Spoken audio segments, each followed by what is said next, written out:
और अब देखते हैं प्रदेश का कोरोना बुलेटिन। उनको हम जनपदों के साथ भी वो सूचना शेयर करते हैं ताकि वो जनपदों से भी इनसे कांटेक्ट कर सकें। इसके अतिरिक्त हम हेडक्वार्टर से भी लगातार ये काम करते रहते हैं। आशा वर्कर्स निरंतर जो प्रवासी कामगार गाँव में लौटे हैं, और आप जानते हैं कि उत्तर प्रदेश में बहुत बड़ी संख्या में प्रवासी कामगार लौटे हैं। देश में किसी राज्य में इतनी अधिक संख्या में, जहां 30 लाख से अधिक लोग वापस आए हों, और किसी राज्य में इतनी बड़ी संख्या में प्रवासी कामगार लौटकर नहीं आए हैं, लेकिन उन्हें बहुत ही सुव्यवस्थित तरीके से उन्हें घर भेजा गया है और घर पर वो जो उनकी क्वारंटाइन की अवधि है उसका वो पालन कर रहे हैं। और आशा वर्कर्स उनके घर जा कर के उनका हालचाल पूछ रही हैं। अगर किसी में लक्षण दिखाई पड़ रहे हैं उसकी सूचना वो उपलब्ध करा रही हैं, और उस सूचना के आधार पर लोगों की जांच करवाई जा रही है। और अगर किसी में संक्रमण पाया जा रहा है तो उन्हें अस्पतालों में भर्ती करके उनकी चिकित्सा का समुचित प्रबंध किया जा रहा है। आशा वर्कर्स के द्वारा अब तक 16,46,312 16,46,312 प्रवासी कामगारों का सर्वेक्षण किया जा चुका है, जिनमें से 1,455 में उन्हें कोई न कोई लक्षण मिला।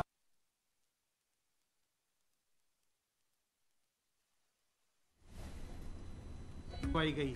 तो कोरोना काल में अगर हम बात करें, शादियों की परिभाषा भी बदल गई, वो भी हम आपको दिखाएंगे। लेकिन और प्रदेश में क्या तैयारियां हुई हैं आपको सुनाते हैं। लगातार यहाँ से उनसे संपर्क किया गया, फ़ोन से उनसे बातचीत की गई, चाहे वो हमारे ग्राम प्रधान हों, चाहे सभासद हों, चाहे और सदस्य हों ग्राम निगरानी समितियों के, मोहल्ला निगरानी समितियों के। उसका ये परिणाम रहा है कि जो होम क्वारंटाइन था उसका बहुत अच्छे तरीके से पालन हुआ है। और उसके फलस्वरूप हमने देखा कि गांव में जब हम लोगों ने सैंपलिंग करवाया तो हमने ये पाया कि दूसरे जो सदस्य हैं गांव के, जो लोग पहले से वहाँ रह रहे थे, उनके मध्य संक्रमण नहीं फैला। तो ये जो हमारे प्रवासी कामगार लौटे, उन्होंने अपने सामाजिक दायित्व का भली भांति उन्होंने उसका निर्वहन किया, और उसके लिए हम उनका धन्यवाद करते हैं। और हम सभी लोगों से, प्रदेश के हर एक नागरिक से ये अनुरोध करते हैं कि अगर उन्हें संक्रमण हुआ, या अगर उन्हें कहीं वो बाहर से यात्रा करके आए, उन्हें क्वारंटाइन में जाने के लिए निर्देशित किया गया है, तो उसका वो अपने एक सामाजिक दायित्व को समझते हुए उसका वो पालन करें, जिससे आप अपने आस पड़ोस के, अपने मित्र साथियों को संक्रमण से बचा सकेंगे। घर में भी जब आप होम क्वारंटाइन का पालन करते हैं तो आपको अपने बुजुर्गों को, गर्भवती महिलाओं को, बच्चों को, और जो लोग पहले से बीमार हैं, जिन्हें किसी प्रकार की पहले से कोई बीमारी है, डायबिटीज़ है, हाइपरटेंशन है, कोई किडनी की बीमारी है या लिवर की बीमारी है, ऐसे लोग जिनके बारे में जानकारी है हमें कि वो पहले से किसी बीमारी से जूझ रहे हैं, उनसे हमें बिल्कुल दूर रहना चाहिए। उन्हें हमें संक्रमण से बिल्कुल बचाना चाहिए, क्योंकि जो भी जटिलताएं आई, जो भी इस कोरोना वायरस के संक्रमित लोगों में से जिन लोगों की मृत्यु हुई, उसमें देखा गया कि 80 से 85% लोग ऐसे हैं जिनमें पहले से कोई ना कोई बीमारी है। तो जो लोग जिनमें कोमॉर्बिडिटी होती है, उनमें जटिलता का खतरा ज़्यादा होता है। इसलिए हम सबों की ये सामाजिक जिम्मेदारी है कि हम ऐसे लोगों से, जिन्हें कोई बीमारी हो, या जो लोग बुजुर्ग हैं, या छोटे बच्चे हैं, या गर्भवती महिलाएं, इनसे हम दूरी बना के रखें। सर्वेलेंस का कार्य हमारा निरंतर चल रहा है, और अब तक हम 17,695 इलाकों में, जिसमें 5,620 हॉटस्पॉट के कंटेनमेंट एरियाज़ हैं और 12,075 नॉन हॉटस्पॉट एरियाज़ हैं, उनमें सर्वेलेंस का कार्य किया गया है। अब तक 1,21,746 टीम दिवस के माध्यम से 92,09,680 घरों का सर्वेलेंस किया गया, जिसमें 4,69,53,258 लोग रहते हैं। तो बहुत ही बड़े पैमाने पर सर्वेलेंस का कार्य हुआ है, और यह कार्य निरंतर जारी है। और हमारा ये प्रयास है कि हम लोगों को जागरूक करके, जनता को इस बीमारी के बारे में बता करके सावधान रहने के लिए उनको समझा करके इस संक्रमण को लोगों से हम दूर रखें, अपने प्रदेश में हम नियंत्रित रखें, क्योंकि ये एक संक्रामक बीमारी है तो एक व्यक्ति से दूसरे व्यक्ति में जाती है। ये बीमारी जो है ये मलेरिया, चिकनगुनिया, डेंगू से अलग प्रकृति की बीमारी है। मलेरिया वगैरह में मच्छर के काटने से बीमारी होती है। अगर कोई व्यक्ति संक्रमित है, उसको मच्छर काटता है, फिर दूसरे को काटता है, तो उससे बीमारी होती है, या मच्छर जो है उस विषाणु को कैरी करता है, उससे बीमारी होती है। ये बीमारी मनुष्य ही मनुष्य को ट्रांसफ़र करता है। कोरोना वायरस जो है, इसमें जो संक्रमण का रास्ता है वो एक मनुष्य से दूसरे मनुष्य के पास जाता है। तो इसलिए अगर हम सावधान रहेंगे, क्योंकि उसका कैरियर मनुष्य ही है उस वायरस का, तो अगर मनुष्य सावधान रहे, हर आदमी सावधान रहे कि हमको अपने आप को भी बचाना है और दूसरे को भी बचाना है, तो हम इस संक्रमण की श्रृंखला को तोड़ सकते हैं। संक्रामक बीमारी में संक्रमण की श्रृंखला को तोड़ना सबसे महत्वपूर्ण कार्य है। अगर एक व्यक्ति से दूसरा व्यक्ति संक्रमित होगा, दूसरे से तीसरा चौथा संक्रमित होगा, लेकिन अगर जो व्यक्ति जिसने दूसरे तीसरे को संक्रमित किया, अगर वो अपने आप को नियंत्रित कर लेता, अगर वो दूसरे तीसरे को संक्रमित नहीं करता है, तो उसके आगे और लोग जो संक्रमित होते वो भी संक्रमित नहीं होंगे। संक्रमण की श्रृंखला वहीं टूट जाती है। इसलिए ये ज़रूरी है कि हम अपने सामाजिक दायित्व को समझें और संक्रमण की श्रृंखला को तोड़ने के लिए साबुन पानी से अपने हाथ को हम बार बार धोते रहें, अपने मुंह और नाक और चेहरे को छूने से बचें, अपने हम मुंह और नाक को कवर करके रखें। जब भी सार्वजनिक स्थल पर जाएं, हम मास्क पहने या हम रुमाल, गमछे, दुपट्टे से उसको कवर करें। और किसी से भी जब हम जाएं, किसी भी जगह जाएं, तो लोगों से हम 2 गज की दूरी मेंटेन करें। 2 गज की दूरी बचाव के लिए ज़रूरी, ये याद रखिए, यही सबसे बड़ा मंत्र है। क्योंकि अगर आप किसी भी अगले व्यक्ति से अगर आप 2 गज की दूरी मेंटेन करेंगे तो उससे संक्रमण आप तक नहीं पहुंच पाएगा, क्योंकि संक्रमण मनुष्य से ही दूसरे मनुष्य में जा रहा है। तो अगर हम सोशल डिस्टेंसिंग का पालन करेंगे तो हम में संक्रमण नहीं आएगा। और इसके अलावा हमें अपने शरीर की प्रतिरोधक क्षमता को बढ़ाना चाहिए। अगर हम संक्रमित हो भी जाते हैं तो अगर हमारे शरीर की प्रतिरोधक क्षमता अच्छी है तो हमें उस संक्रमण से कोई नुकसान नहीं होगा। और अपनी प्रतिरोधक क्षमता को हम बढ़ा सकते हैं तुलसी, अदरक, काली मिर्च के काढ़ा का सेवन करके, नीम की पत्ती का सेवन करके, गिलोय के रस का सेवन करके, अजवाइन के अर्क का सेवन करके, गर्म पानी का सेवन करके, योग, प्राणायाम, व्यायाम करके, इन चीज़ों से अपने हम प्रतिरोधक क्षमता को बढ़ा सकते हैं। और अगर हम संक्रमित भी होंगे तो भी हमें कोई परेशानी नहीं होगी, हम बिल्कुल स्वस्थ हो जाएंगे। तो आप सबों से मेरा अनुरोध है कि अपने सामाजिक दायित्व का निर्वहन करें, अपने मुंह और नाक को मास्क से, रुमाल से, दुपट्टे से ढक कर रखें, और कहीं भी जाएं तो लोगों से 2 गज की दूरी बनाकर रखें।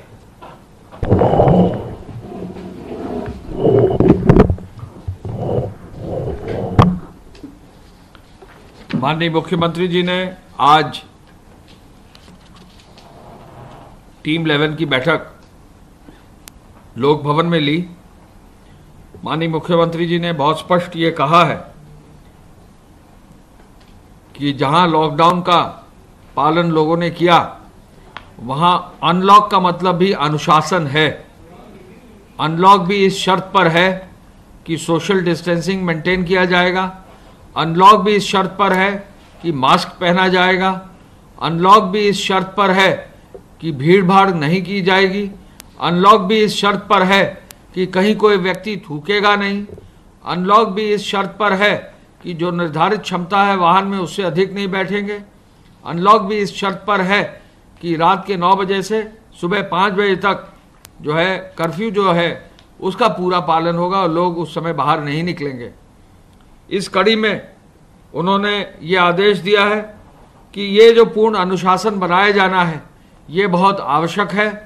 कल ही सभी जनपदों की समीक्षा की गई और सभी जनपदों को निर्देश दिए गए कि जहां पे मास्क लगाने के कार्य में अगर ये पाया जाता है कि कम कार्रवाई की गई है या नगण्य कार्रवाई की गई है तो उन जनपदों के जिलाधिकारी और पुलिस अधीक्षक से निर्देश दिए गए हैं कि प्रचुर मात्रा में ऐसे लोगों पर कार्रवाई अवश्य करें जो मास्क नहीं पहन रहे हैं, जो सोशल डिस्टेंसिंग नहीं मेंटेन कर रहे हैं, जो किसी कार्यालय या किसी बाजार क्षेत्र में जहां भी है भीड़ इकट्ठा कर दे रहे हैं।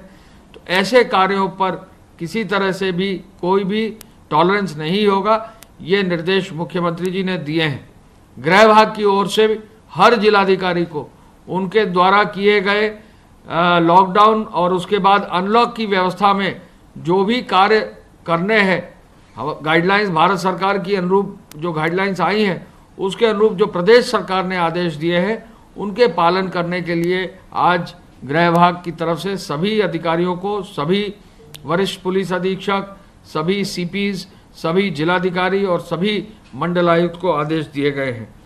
कल माननीय मुख्यमंत्री जी ने एक उच्च स्तरीय बैठक की, जिस उच्च स्तरीय बैठक में जो 11 हमारे सेंसिटिव जिले हैं, जो 11 ऐसे जिले हैं जहां पर विशेष रूप से ध्यान आकर्षण की आवश्यकता है, उनके सभी जो नोडल अधिकारी हैं, सीनियर प्रमुख सचिव और सचिव स्तर के अधिकारी हैं, सीनियर एडिशनल डायरेक्टर्स और जॉइंट डायरेक्टर स्तर के मेडिकल डिपार्टमेंट के अधिकारी, उनकी बैठक की है। कल जो बैठक मुख्यमंत्री जी ने की उसमें नोडल ऑफिसर्स को भी ऐसे अधिकारियों को लगाया गया है जो अपने कार्य क्षेत्र में कुशल हैं। उसमें गौतम बुद्ध नगर में श्री नरेंद्र भूषण सीओ ग्रेटर नोएडा, गौतम बुद्ध नगर में हेल्थ डिपार्टमेंट की ओर से डॉक्टर जिलेदार रावत आचार्य पीडियाट्रिक सर्जरी केजीएमयू, मेरठ में श्री पी गुरुप्रसाद आयुक्त आबकारी, उनके साथ हेल्थ से डॉक्टर शरद चंद्रा आचार्य कार्डियोलॉजी केजीएमयू, गाजियाबाद में डॉक्टर सेंथिल पांडियन जो प्रबंध निदेशक हैं विद्युत उत्पादन निगम के और पारेषण निगम के, उनके साथ डॉक्टर अनिल चंद्रा आचार्य न्यूरोलॉजी केजीएमयू, आगरा के लिए श्री एम देवराज सचिव ऊर्जा, उनके साथ डॉक्टर राहुल जनक सिन्हा अपर आचार्य यूरोलॉजी केजीएमयू, फिरोजाबाद में श्री रंजन कुमार सचिव पीडब्ल्यूडी, उनके साथ डॉक्टर अजय सिंह आचार्य ऑर्थोपेडिक्स केजीएमयू, कानपुर नगर से श्री अनिल गर्ग सीओ यूपीसीडा और उनके साथ डॉक्टर अभिजीत चंद्रा आचार्य surgical gastroenterology KGMU Lucknow, Aligarh के लिए श्री अनुराग यादव सचिव नगर विकास, उनके साथ डॉक्टर संजय धीरज आचार्य एनेस्थेसियोलॉजी एसजीपीजीआई लखनऊ, मुरादाबाद के लिए एसवीएस रंगाराव निबंधक सहकारी समितियां, उनके साथ डॉक्टर अरुण कुमार श्रीवास्तव अपर आचार्य न्यूरो सर्जरी विभाग एसजीपीजीआई, बुलंदशहर के लिए श्री अजय चौहान आवास आयुक्त, उनके साथ डॉक्टर नवीन गर्ग आचार्य कार्डियोलॉजी एसजीपीजीआई लखनऊ, झांसी के लिए श्री विकास गोठलवाल एमडी यूपी जल निगम, उनके साथ डॉक्टर मोहन गुर्जर अपर आचार्य क्रिटिकल केयर मेडिसिन एसजीपीजीआई, बस्ती के लिए डॉक्टर राजशेखर एमडी यूपीएसआरटीसी, उनके साथ डॉक्टर AK जायसवाल आचार्य न्यूरो सर्जरी एसजीपीजीआई को भेजा गया है। सभी अधिकारियों को विस्तृत मार्गदर्शन माननीय मुख्यमंत्री जी ने कल दिया। उनको जो टेक्निकल इनपुट्स, जो चिकित्सा विभाग में मेडिकल कॉलेजेस में जो काम देखना है, उनका जो है विशेष रूप से उनको निर्देश दिए गए हैं। जो भी अस्पतालों का मैनेजमेंट है, माइक्रो मैनेजमेंट है, उसकी समीक्षा करने का निर्देश दिया है। अस्पतालों में जो वेंटिलेटर, ऑक्सीजन, पीपीई किट्स आदि के कंज्यूमेबल्स की व्यवस्था की जानी है, उसका समीक्षा के लिए दिया गया है। Electronic Covid care system support ECCS के उपयोग और उसके इन्फेक्शन प्रिवेंशन के लिए भी निर्देश दिया है। और इसके साथ साथ मेडिकल में स्क्रीनिंग और मेडिकल इन्फेक्शन और प्रिवेंशन कंट्रोल पर भी कैसे रोकथाम की जा सके, ये भी निर्देश दिया गया है।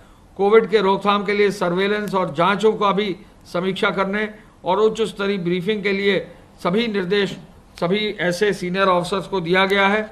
इन अधिकारियों की कल माननीय मुख्यमंत्री जी ने बैठक करते हुए आज ये सभी अधिकारी फील्ड में जाकर अपने जिलों में इंस्पेक्शन करना शुरू कर दिया है। मुख्यमंत्री जी ने कोरोना संक्रमित रोगियों के लिए L1, L2, L3 श्रेणी के जो अस्पताल हैं उनको जो है और अधिक मजबूत करने के लिए विशेष रूप से NCR क्षेत्र में, नोएडा में, गाजियाबाद में, मेरठ में, हापुड़ में, बागपत में और बुलंदशहर में इसलिए आगाह किया है कि वहाँ क्रॉस बॉर्डर अगर कहीं इन्फेक्शन आ रहा है तो इन क्षेत्रों में जो हमारे बॉर्डर के क्षेत्र हैं उन जिलों में विशेष रूप से जो है L1, L2, L3 के बेड्स की और हॉस्पिटल्स की मजबूती से कार्रवाई करने का निर्देश दिया है। मुख्यमंत्री जी ने ऑक्सीजन की सुचारू उपलब्धता हो, बैकअप भी हो, इस ओर भी आदेश दिया है। मृत्यु दर तभी नियंत्रित हो सकती है जब समय से उपचार हो, समय से ऑक्सीजन की व्यवस्था हो सके। चूँकि ये जो रेस्पिरेटरी सिस्टम्स को पूरा जकड़ लेता है सिस्टम, तो इसमें जो है ऑक्सीजन की कमी हो जाती है। तो निश्चय ही अगर ऑक्सीजन की व्यवस्था जल्दी हो जाए मरीजों के लिए तो उनकी जान बचाई जा सकती है। इस ओर आज निर्देश दिए गए। माननीय मुख्यमंत्री जी को बताया गया कि मनरेगा में आज जो है 57,12,000 श्रमिक पंचायती राज विभाग के माध्यम से जो है प्रदेश में लागू किए गए हैं। ये जो संख्या है ये है 57,12,975 57,12,975 57,12,975 मजदूर आज उत्तर प्रदेश में काम कर रहे हैं, जो पूरे देश का 18% है। यानी पूरे देश में हम पहले स्थान पर आज मनरेगा में आ गए हैं। हमारे बाद राजस्थान, आंध्र प्रदेश, बंगाल, मध्य प्रदेश, बिहार, तमिलनाडु, छत्तीसगढ़, उड़ीसा और कर्नाटक है। उत्तर प्रदेश का 18% अनस्किल्ड लेबर के एंगेजमेंट के आधार पर सबसे ज़्यादा जो है ऊंचा स्थान आया है। उत्तर प्रदेश में जो है अब तक टोटल मैंडेज क्रिएटेड जो है वो 7,93,00,000 मैंडेज क्रिएटेड हैं। तो ये पूरी संख्या जो है बहुत बड़ी संख्या उत्तर प्रदेश में की गई है। और